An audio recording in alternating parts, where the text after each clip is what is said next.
Ashok. Okay, Yes, yes, yes. Sorry, I was dancing the again. It's a yes, fun it's music. It's a fun episode. music.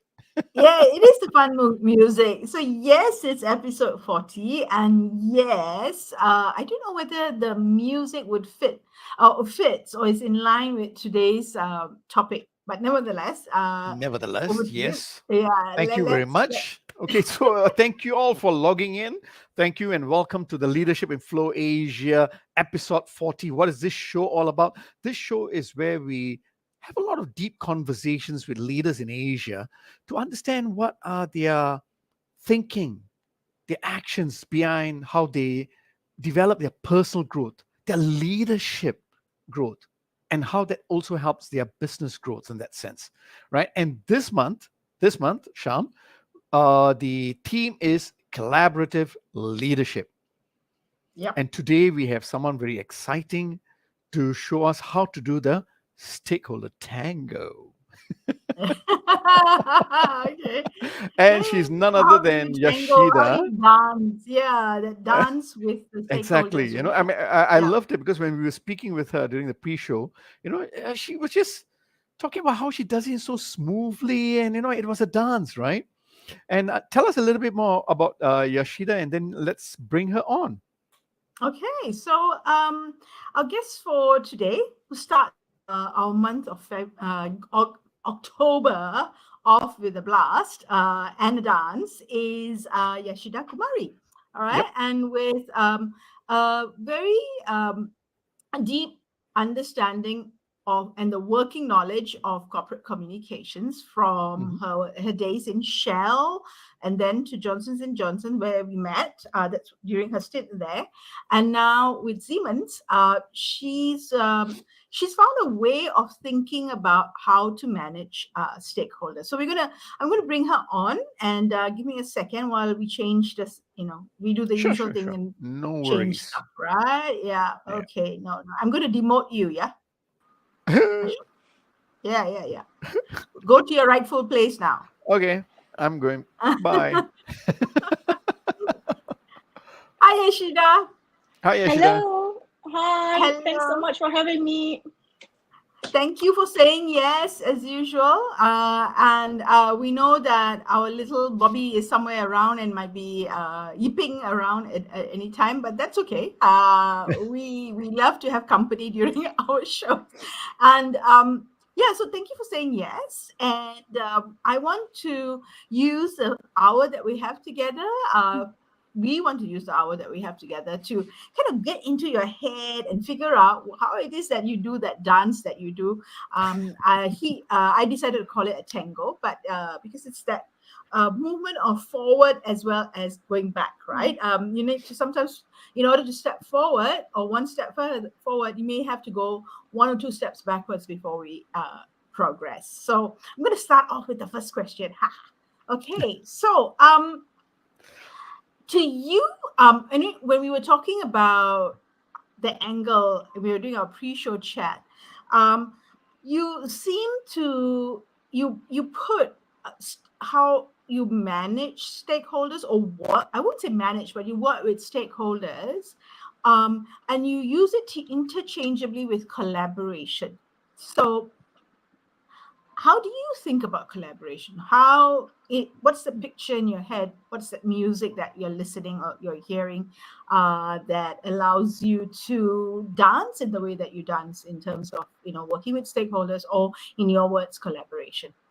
Hmm. Tell us. Well, thanks, Sham. And I must say, one of the things that I really loved when I saw your invite, the Stakeholder Tango title, it really stood out to me, because I was like, this is the perfect way to describe the dynamics of working with stakeholders, because it's just not a one-way thing, it's two ways. And also, in addition to that, it's a dance, like, there is an elegance to it, but at the same time, you have to be very careful. You don't want to step on your partner's toes or feet, so it really is a dance.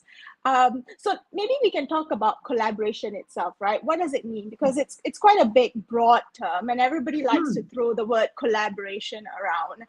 Essentially, if you really think about it and really try to simplify it, collaboration is teamwork. So if you are in a scenario where you're working with another person that is not you, you are essentially collaborating with that person. So it is a fairly common working dynamic, especially in big multinational, international corporations. Collaboration is part of the culture because it is needed to work with all kinds of stakeholders, be it internally as well as externally. So what does collaboration look like, right? What can that look like? So good collaboration oftentimes includes creating good processes.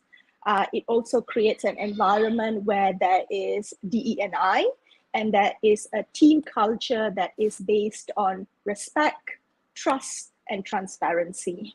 Yeah. So if you think about a work environment, how does that translate? Essentially, what we're looking at here through collaboration is making sure that everyone, be it in an individual, team, or line of business level, is pedaling or dancing in the same direction to an agreed outcome or a shared vision. And sometimes I think, having worked in industries like energy as well as healthcare, what is often a challenge is it's a very big, complex, regulated industry. So teams need to be able to connect the dots, right? So that's one of the aspects in which collaboration helps. It enables teams to understand where the business is going, and if it's pivoting, the teams are also organized in such a way where it's nimble enough to pivot with the business so that it can help deliver on a shared outcome. Okay, So I think wow. sorry, just so that I can add, I think the best way to describe collaboration is this fantastic African proverb that goes something along the lines of, if you want to go fast, go alone, and if you want to go far, go together. Oh, that's a nice one. That's a nice one. Sorry, Right. Ashok. No, thank you for that. So I like the fact that you described it very nicely. You said collaboration, you set the context very clearly. It's really about teamwork, whether it's for internal or external. I was very curious when you said you have to work on a process and culture. I like to find out a little bit more. What do you mean exactly by process? And what do you mean by Yeah, culture? And what specifically are we looking at in process and culture? right. So especially if you have a project or a brief that you're working on, and you're bringing various people together, right? And this can be business leaders who look at bottom line, the P&L. This Okay. can be sales directors who are looking at, mostly moving products and selling products. It can be legal, finance, other communication colleagues. So everyone is coming to the table with their own expertise, and being subject matter experts. But why is everyone coming together? It's because there is an issue or an opportunity that the business can tap into, or there is a specific sensitivity that the business is trying to resolve and navigate through. So usually what happens is when you bring people together, there needs to be a sort of a conversation or a sort of a framework that we usually go through in terms of, number one, identifying what the problem is and what we're trying to solve. Number two, really like breaking it down into like, okay, so we know the problem. How are we going to solve it? What needs to happen for us to solve it? Have we tried this idea before? Why didn't it work the last time? What more can we do? So it's a whole framework that we usually will go through because the team is coming together, you're trying to solve the problem, you're trying to ideate for new ideas and so on. And you have to create a bit of a rigor to that conversation, because if not, everyone is going to go all over the place. And the most important thing is clarity. Everyone needs to know what they're doing and what the outcome is going to be. So clarity is important. So it may look like a linear process, and theoretically it is. However, it looks good in paper, but in practice, that's when the softer skills like EQ, negotiation, influencing skills all come into play, because the theory or the practical side, the framework of it can be very solid, but then you are also trying to rally people, right? So you really need to try to find a way to get people motivated, inspired, and aligned on the outcome that the team is working towards.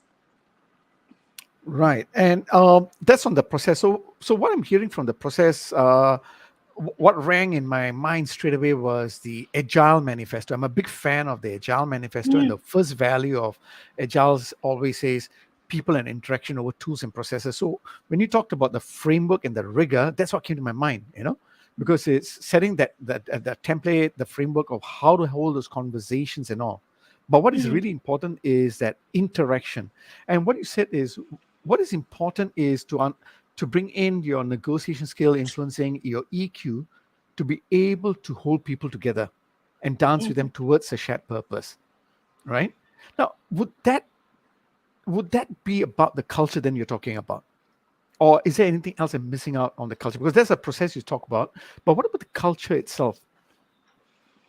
Well, so I think the company culture is very important, right? Okay. So when I was working at Shell, collaboration was one of the leadership attributes. So it was very clear from day one that in order to perform and do well within a company like Shell, one had to be collaborative. You had to find ways to work through others. And oftentimes these people might not report to you, but you still have to find a way to rally people together, influence them, and get them from maybe a no to a yes, right? So in a way, company culture is important, because if the company culture dictates strong values around collaboration, then it's easier. Everyone is in that same mindset in terms of what is expected out of them and how they should behave in a team setting. But of course, I've also worked in environments where collaboration was not as important. So what do you do then?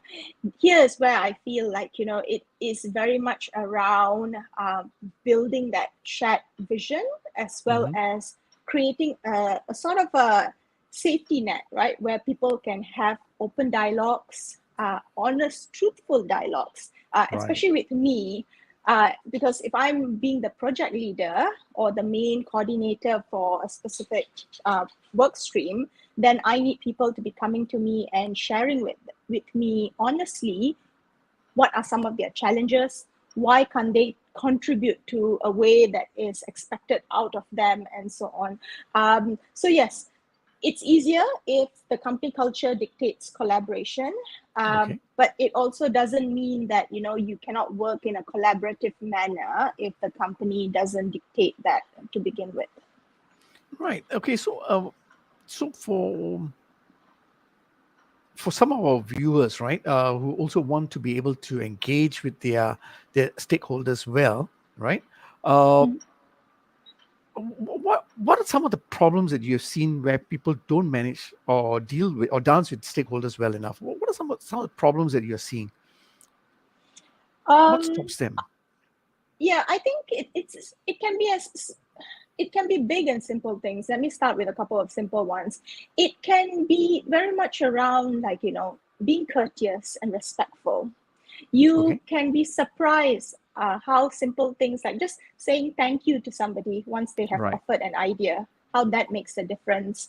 Um, Often, sometimes, I'm in situations where I'm encouraging colleagues to speak up, to share their ideas, because I know that they tend to want to keep quiet or get overshadowed by somebody that is a lot more vocal, or like feel that they have a lot more to contribute to the discussion.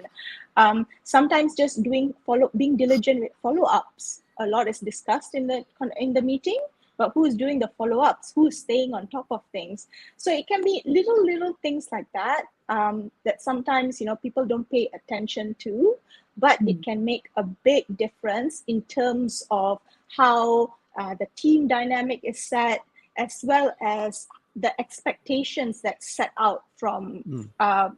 by the team itself. So that is one simple example that I would cite.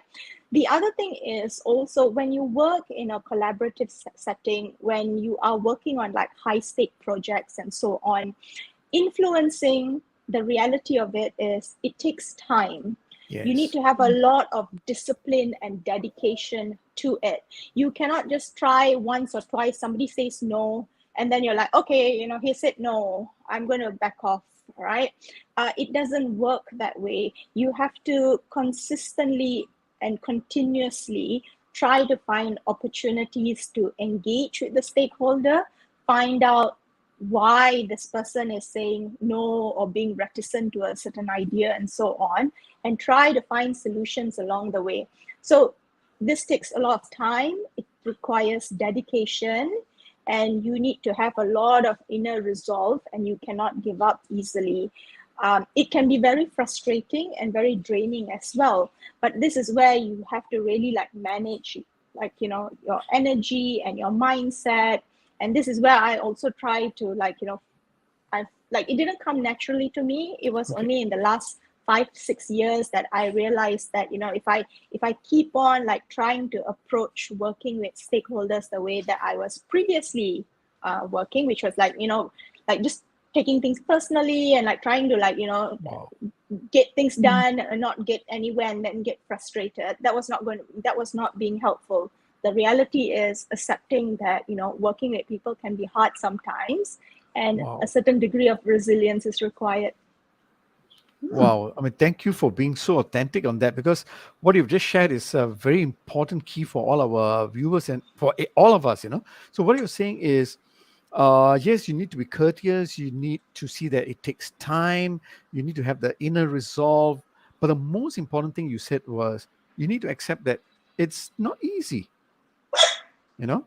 And no worries. For the viewers who are wondering who was Bobby or who is Bobby, Bobby is her pet.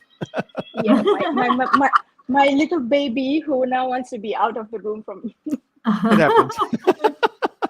So yeah, so these are important things that you shared about. Now, I thank you for saying about that you've been doing this for so long, but it was in the last 5 years that it switched. So what happened that made you say, hey, you know what, I've got to do this better? What makes you do it so well now or better now? I would say working in a company like Shell, that really helped, because I was in an environment where I could see and learn from other people who were doing it so seamlessly, right? Um, and then there was a lot that I learned from like people who were running networks across geographies and so on. And then the other thing is Shell. One of the good things about Shell, it had a hybrid working culture even before the pandemic. So a lot of people were already working virtually, and sometimes you have to work with colleagues based in Europe, or the United States and so on. So there was an element of not just learning to collaborate in person, but also collaborating with teams that were located in various locations around the globe and doing it in a virtual setting. Now, what was very clear to me since day one was, given the collaborative nature of the company, as well as the breadth and scope of the organization, managing stakeholders, doing it in a manner that was respectful, but also very solutions focused, outcome driven, was critical. Yeah. So what that experience allowed me to do was really learn from other people. I read a lot of books about working in teams across boundaries and so on. But most of all, given the work that I was doing a lot of global communications work. I was able to practice what I was observing and learning through my work as well. And if there's any way to learn, I feel like the best way is to be just thrown into the deep end and then navigate your way and find a way to do it. So I was very lucky to have worked for a company that gave me the opportunity to really understand the dynamics and the dance that's required for managing stakeholders. Right. Thank you very much for that. I'm going to hand you to Sham, but let me just summarize. So what you're saying is, consistently what I'm hearing in your language is you learned from others, you reflected, and you kept learning and learning. And a few key things you mentioned was about being respectful and solution focused, outcome focused, right? No, thank you for sharing that very clearly. I'll hand you to Sham, but I've got a very interesting question later on around the hybrid stuff. I think very, very important. Okay, but Sham Alright. first. Okay. You note it down. Huh? Okay. I've never heard someone talk about being thrown in the deep end with that smile, that smile and like, ooh, that's so good, I mean, you ask anyone, chances are 9 out of 10 people would say throwing in the deep end. Are you crazy? That's not what we want. Okay, it's not safe, and so forth. What I'm taking away from that is that you had the opportunity to do something that we talk about in terms of growth, right? There is, for adults, we learned it as children, or we did it as children. We forgot it along the way, and then somewhere along the way, some of us remember, oh yeah, we can do that, right? Children do that. They model us, right? They look at the adult, the mommy and the daddy, and they model the way we talk, the way we do something, our mannerisms we model, and it becomes very much part of your skin, your DNA, right? Your outer DNA. But and they had chances for practicing it, and that's what you said, right? You said you have that modeling opportunity to model and see what other people were doing. You had the chance to practice it. Sometimes the chances of practicing it, was probably in the deeper end of the pool, and you obviously like that challenge. Now, the question I have for you is this: when was that pool a bit too deep for you? When was it that, instead of swimming, you ended up sinking either a little or, quite significantly? That's an interesting question. Let's see. Well, I must say that, if I'm smiling,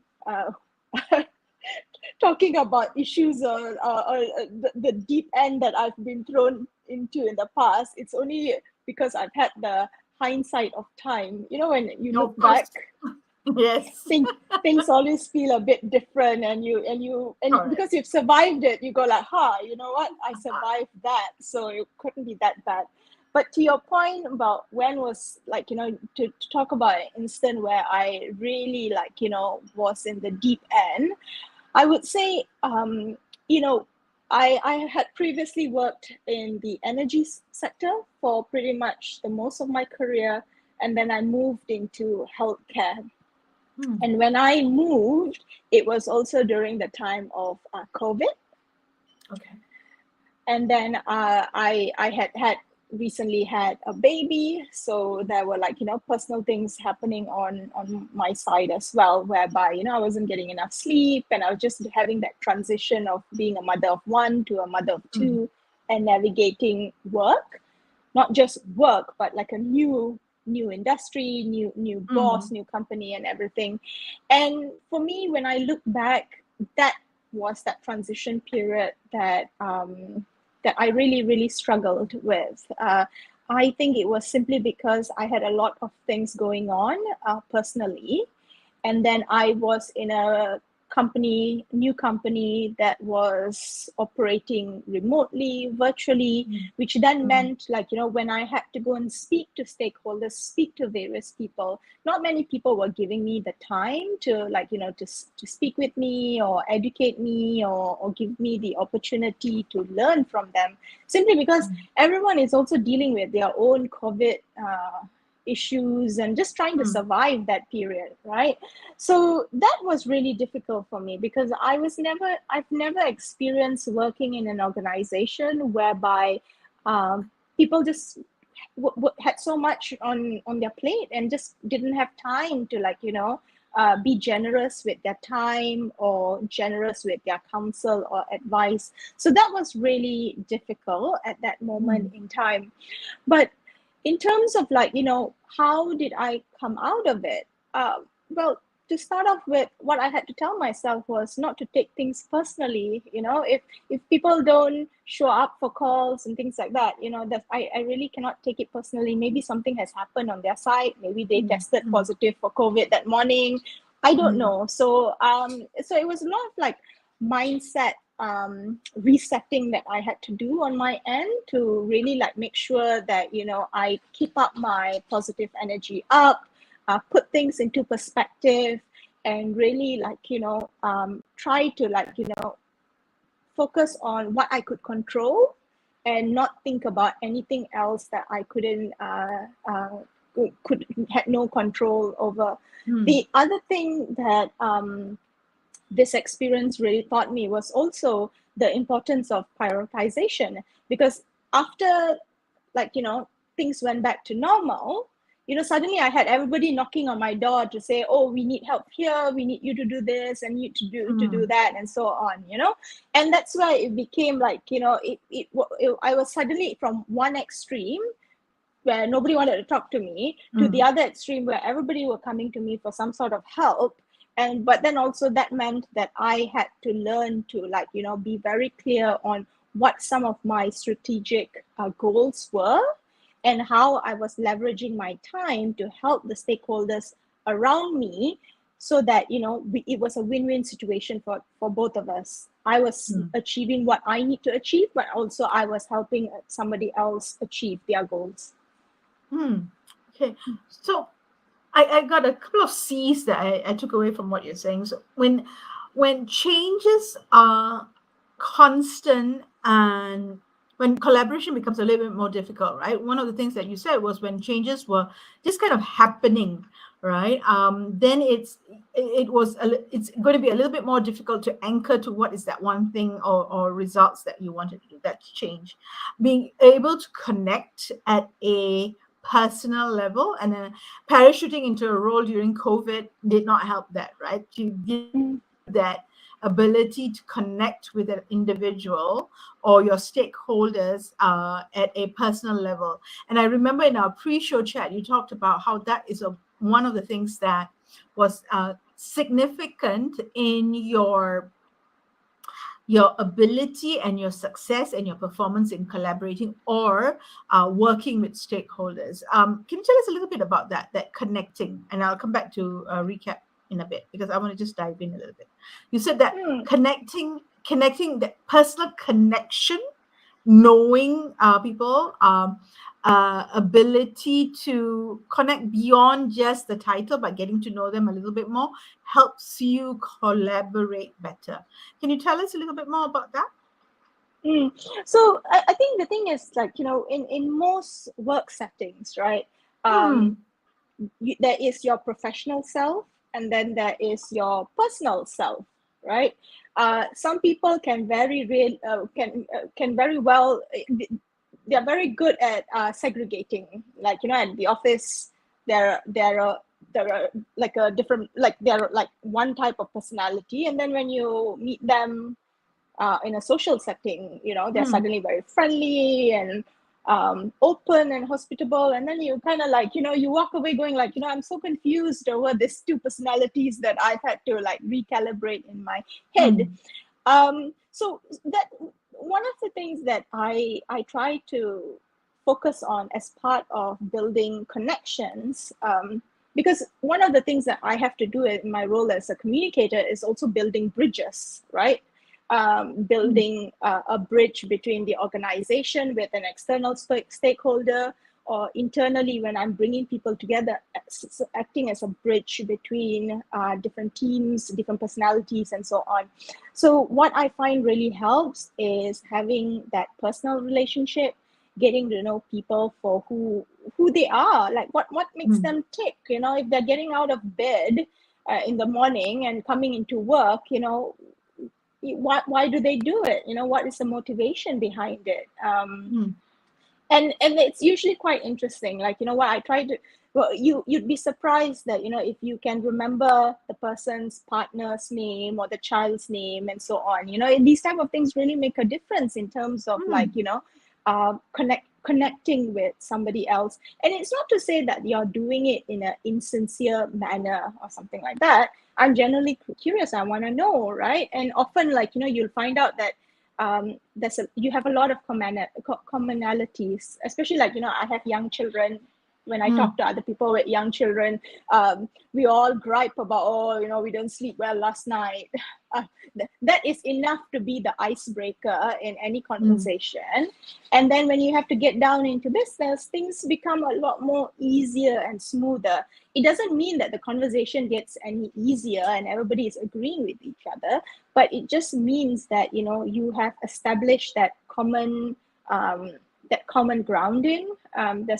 There's values, areas of interest that you kind of have in common with that person, which acts as a sort of a connection. Yeah. Okay. Excuse me. Sorry. You're very wise. You become very wise in the years that you have been working. You're very wise. I'll tell you why in a while. All right. And why I say that words. You also, so it was changes. It's your ability to connect, and you also have a way of thinking about control in terms of what I can control, what can't I control, and letting go of the things that you cannot control, right? And one of the things that you talked about also is about your ability to reframe, right? So something happens, something not the way you wanted, you expected it to be, and you're able to reframe it, reset it in a slightly different angle in order for you to see it from a different angle, or also for you to be able to deal with it in a different way. Now, when I say you're wise, you build these skills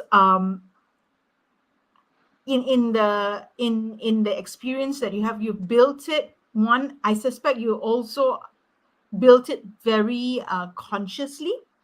You also looked at perhaps the skills that you already have. So how did you realize that these are my strengths? All right. How did you come to the realization, hey, these are things that I do well, and this would probably, this being communications and the role that you're playing, or you have been playing, is something that I want to work with. I want to be in that space where, and that's the space that I will be able to use my strengths. Where did that, what was transition? What's the story? What's the backstory? Give us the details, the nitty-gritty dirty details. Well, I'm sorry to disappoint you, Sham. There's nothing dirty about it. I kind of, to be honest, it was quite accidental. I kind of just fell into it, like I did a Bachelor of Communications degree. I studied in Malaysia, so I did my degree in Malaysia. And why did I choose communications? Simply because, I didn't have a knack for accounting. I wasn't very interested in doing all the science subjects and so on. Communications seemed pretty broad. It was very much focused on art and literature, and anything that had literature on it immediately had my attention. So I kind of decided to pursue a communications degree. And then I had to look at options. The options were either to work for an advertising agency, a PR agency, and a couple of other options. And I chose working for a PR agency.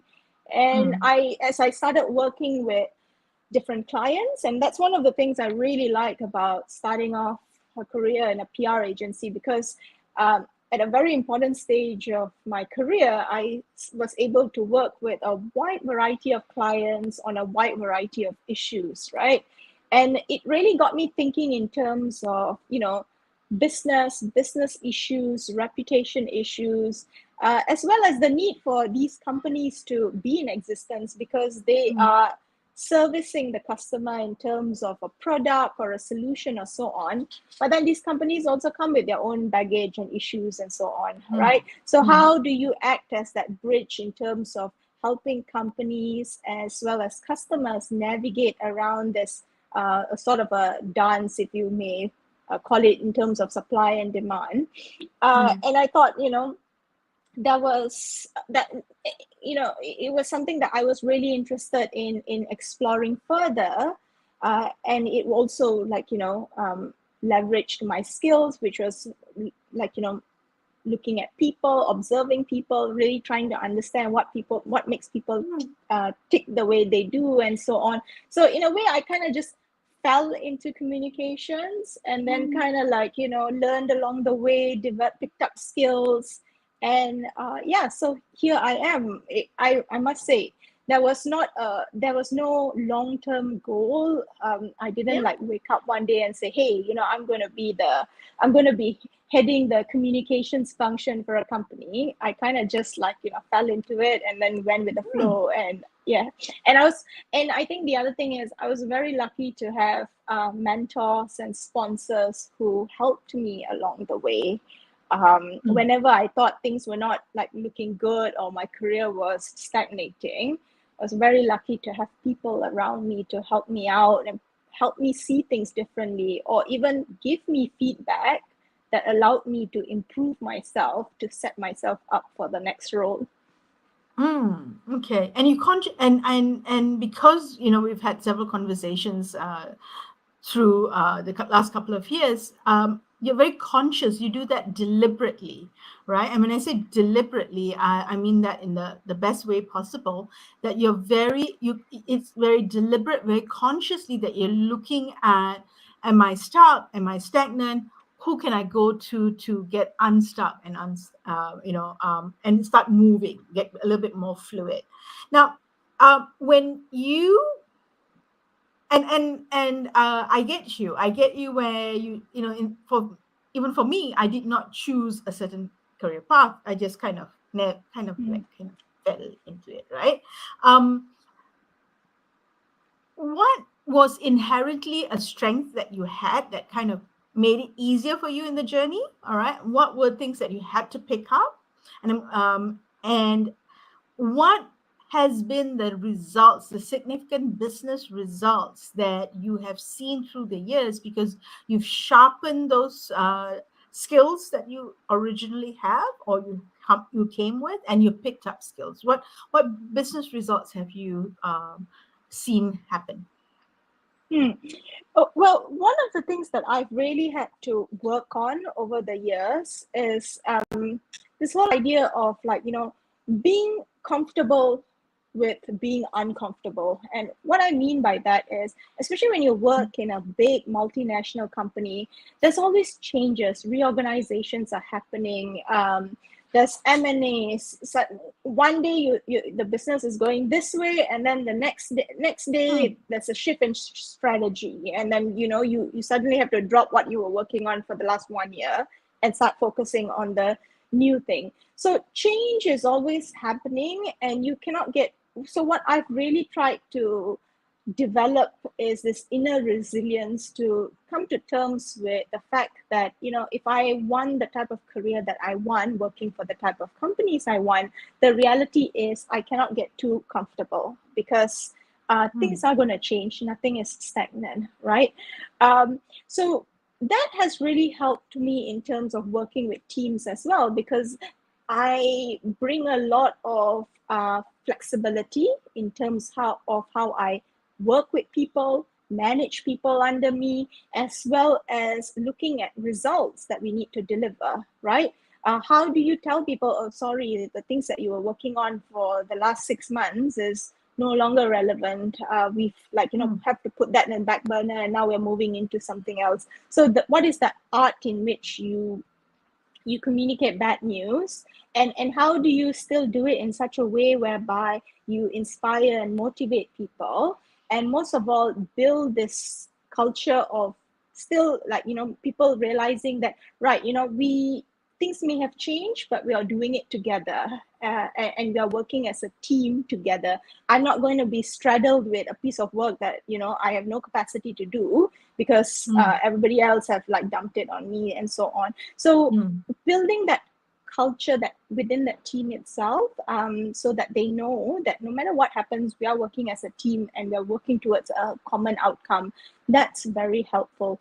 In terms of business results, I think one of the things about being in communications is there's so many ways that you can help the business. I have worked in scenarios whereby, I've worked on advocacy campaigns where I've helped shape a policy outcome for the organization, so that the business could continue to operate in a certain country, and in fact invest more into the country.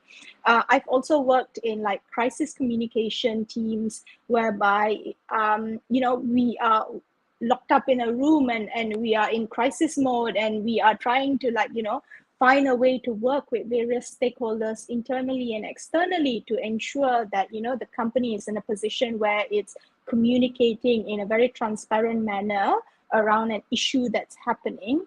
And that's really important, because you are trying to protect the reputation of the organization so that it can continue to operate in the business that it's in.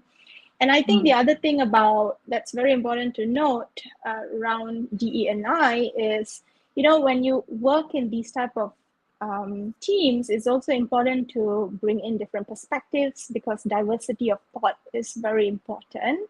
And that also aligns with a lot of what companies are trying to do in terms of making sure that everybody's voice is heard and everyone has a seat at the table, in terms of making decisions collectively on behalf of the business.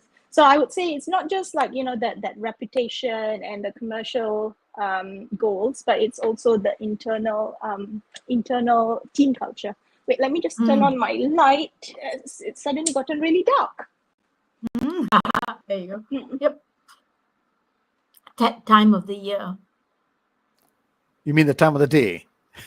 No, time of the year that sometimes it gets brighter faster and it gets darker faster as well, earlier, as you say. Okay, over to you, Ashok. Thank you. No, Yashida, a couple of things that keep coming back, and I'm hearing it in your language, is about how you are sincerely connecting to people. You are curious about people. And the other thing I'm constantly hearing from you is about learning. And when you talked about business results from a communication point of view, okay, maybe this is my fault. I only see about communication as in the internal department communication, but you spoke about various aspects of it, from a advocacy campaigns. You spoke about crisis management. And then you go like, oh yeah, actually that's what communications do also. But it's not easy, isn't it? Being in the midst of crisis, because emotions are high, stakes are high, and yet you'll have to communicate and align everyone together to get the clarity from everyone about what is our shared purpose now, what is important, because it's also about the brand value in that sense. I know you said, yes, you didn't have a big plan about being that communication expert in that sense, and you rolled into or danced into that role now. If I'm to ask you, how would you describe if I'm to audit you, if I'm an auditor, right? If I come and say, okay, how do you describe your success as a communication expert? What would you say that would be? How do you describe success as a communication expert and as a team leader? Well, one of the things that when I look back at my career, right, to be honest with you, Ashok, I don't really remember some briefing doc that I developed, some press release that I sent out, the media coverage that I got on the front page of the Business Times. Those are not the things that really come to my mind. What Okay. really comes to my mind is the tears that I've shed, the frustration that I've had, the laughter that I've had with my colleagues. And it always grounds me and makes me realize that we get so caught up in my performance goals, and I need to have 5 things I need to achieve for the day and so on. And you can choose to do it in a way that is very kind, compassionate, and very inclusive, or you can choose to do it in a way that is not very collaborative. And I find that when I look back, it's always nicer. I'm always smiling when I think about the relationships, the friends that I've made over the years, and that's what makes it a lot more interesting. It's not so much about that hard, tangible outcomes that I've gotten. Nice. Yes, Shawnee was saying something, but you muted, Sham. No, I know. I said it's beautiful. Beautiful, isn't it? Yeah. Yeah. I'm going to put that as a quote while you go into the second question, and I don't cough. Okay. Okay, thank you for that. So yes, I'm still stuck on the other question, a statement you made earlier, right? About hybrid. Okay. Now, the reason why it piqued my curiosity is because you're right to say there are some organizations within the tech firm, or like yourself in Shell, where you were thrown into that end where, and I wouldn't even say end, you're thrown into a situation where hybrid was normal. So you just accepted it and just learned and just moved along with it. But I think for a lot of organizations and people within your companies, it only became something new from 2020 onwards. And as such, there's been a lot of conversations in the last few years. In fact, this year also, do we do hybrid? What is wrong with hybrid? So there are a lot of opinions that are floating around. I believe people are still trying to find the middle ground. They're still waltzing or tangoing, right? To find a middle ground to come to a consensus of how we can function and perform at the optimal in a hybrid situation. So my question then to you is, from your experience, right? What would you say should be a mindset shift first? And what are the practices that people can put in place to ensure hybrid can be done effectively and smoothly while not dropping performance? I mean, in terms of mindset shift, is I think it sometimes I find struggle with this as well, that it can feel very lonely working not really being part of team, but not really being part of the team because you're not physical. There's no physical proximity to them. So and that can impact mindset. Like you feel so disjointed from the wider team. And I find that if you are a bit of a social person, extrovert, that can eat into you as well. So a lot of it is putting things into perspective, accepting reality for what it is, but also carving out pockets of time to really do things that, trying to find ways to connect with your teams or your colleagues outside of work, or just make it a point to go to work whenever you can, to ensure that there's that face-to-face time. What I used to do before COVID is I make sure that I was at least at home, at least at work 3 or 4 times a week. And then I take that one day, which is usually Friday, to work from home. And that gives a lot of discipline to my work schedule. I'm a lot more productive. But at the same time, I feel better connected with my stakeholders. I'm ensuring that sufficient face time and so on. Now, if you can't do it in a physical setting, the other way I've done it, especially when my wider team was based in London and my line manager was based in London, is I always make sure that I have weekly connects with my line manager. And I go into those connects very well prepared, right? So I always send my line manager pre-reads and an agenda to make sure that, she also knows what's coming, what's on my mind. And I make sure that, I'm having, I'm carving out specific, 15 minutes in the agenda to talk about things that's on my mind, right? Oh, I'm struggling. I find that, I'm not getting enough inputs from so and so, or from the business or so on. So I make sure that, there is always a way to communicate in a respectful way. Things that that's bugging me and bothering me. The other thing I also do is there's team meetings, but I also always have coffee session, virtual coffees with 30 minutes with each of my teammates, so that I also have an opportunity to connect with them, get to know them on a personal basis and so on. And that really helps with work. In terms of best practices, how I manage my schedule and so on, one of the things that has really worked for me is block scheduling. So blocking out chunks of my time in my calendar to make sure that I dedicate time to work on a specific project. I need to do a lot of content drafting, a lot of writing articles and so on. So those type of work require a different type of mindset and creative energy. So I block out those times as well. So I'm very comfortable with blocking out time in my calendar for specific things, and I would rarely accept invites when somebody tries to suddenly come in and do a call invite and things like that.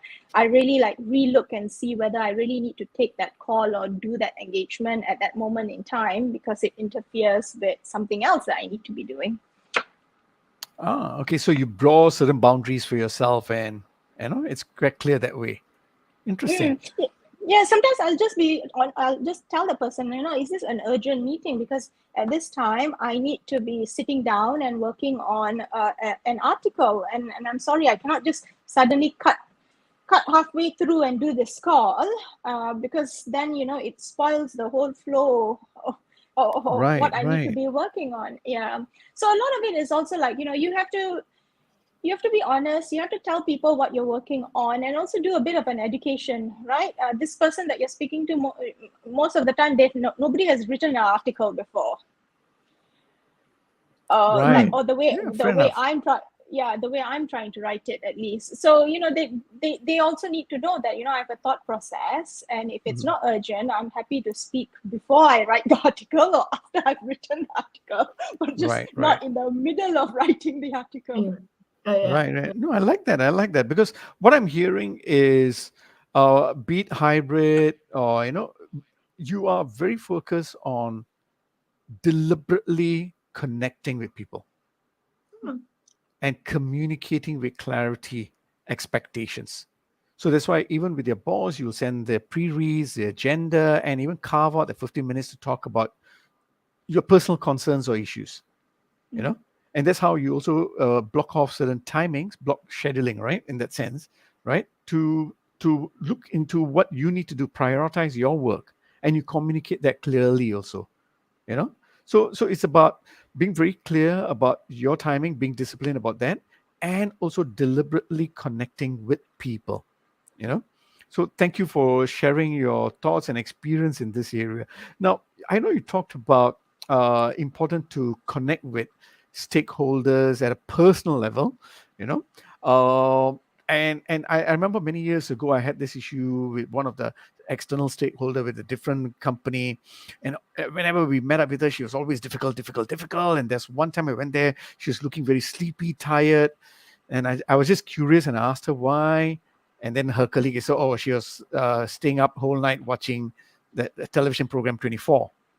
the one with the Kiefer Jack Sutherland. Bauer, Kiefer Sutherland one. And because I'm Yes. a big fan, so I went like, what? And then we started exchanging.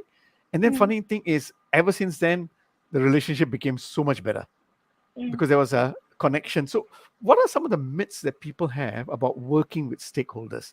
What should they dispel? What are some of the myths people are having about working with stakeholders? Well, some of the myths that people have, I mean, one of the things that I would say is like, like working with stakeholders, you always think, it's about the other person, right? But a lot of it is also you, like me, right? It's about how I show up, whether I'm prepared for that engagement, whether I'm being Right. respectful of that person's time. It's also something around like, am I quick to dismiss ideas, or am I passing judgment? So a lot of it, I really pay attention to that inner dialogue that I have within myself and hold myself in check and accountable, because I know that, it is always better to assume positive intent and go into a conversation thinking that, okay, of course everybody has their agendas, but you don't have to think about, like, you don't have to think of the worst side in the person, right? Assume positive things, and you will find that, as the conversation goes along, whether it's good or bad, it is at least moving forward in a fairly professional and respectable way, right? So for me, it's always about, like, start with myself, like, think about, like, what did I do? Did I say something wrong? What could I have done better? And so on. And not just blame it on the person to say, oh yeah, that person. I do have to add a caveat. There are times where some people are just generally difficult to work with.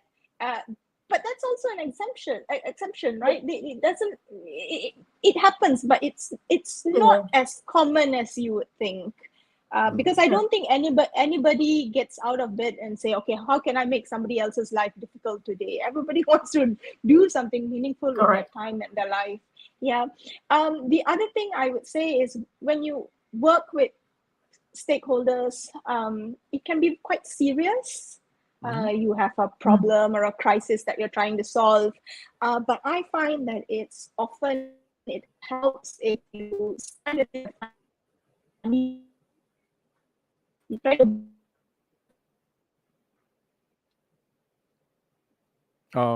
Am I breaking up?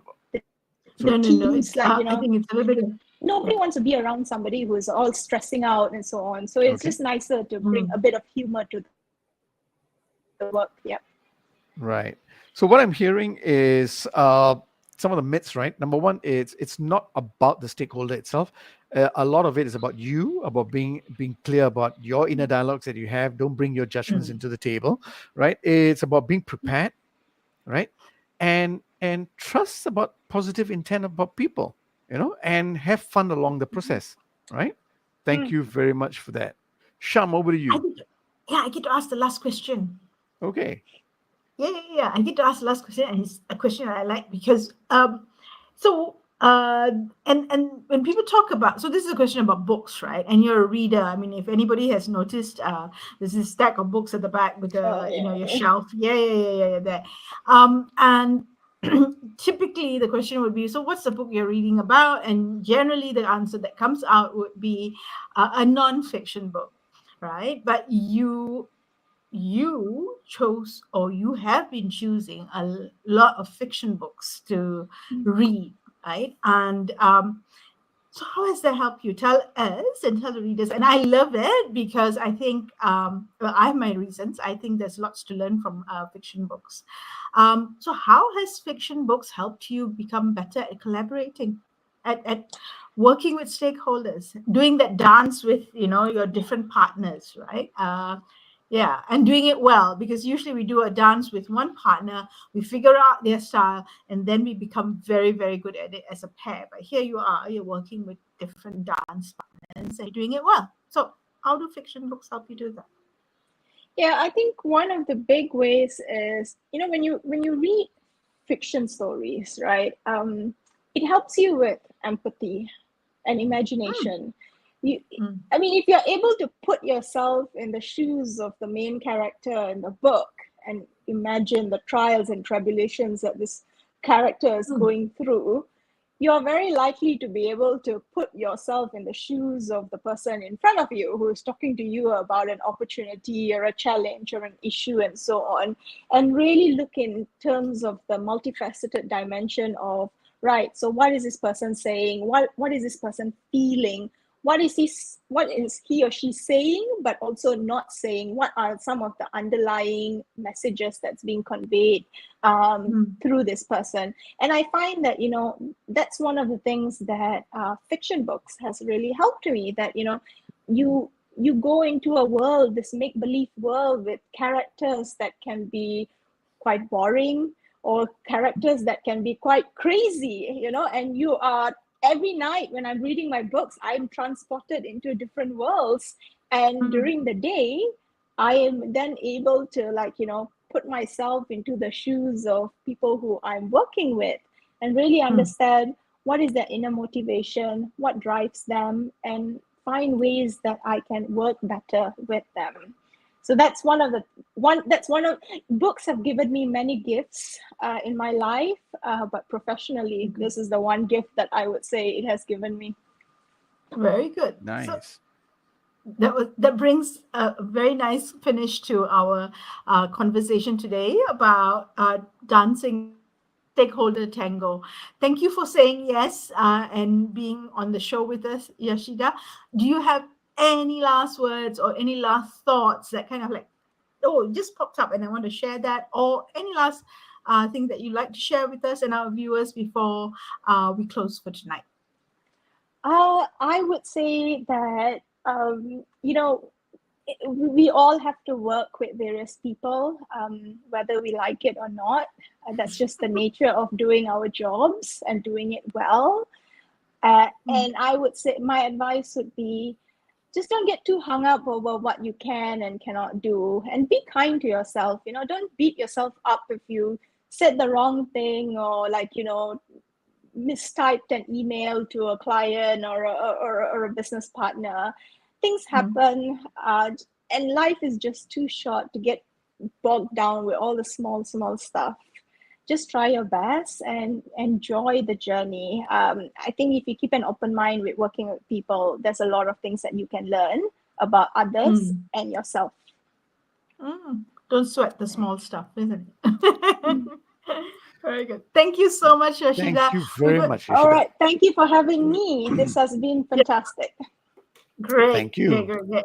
And thank you good for week. giving us the opportunity to dissect your dances. We're going to put you in the backstage while we close the show. Yeah. Let me just do that. All right. That was fun. Yeah.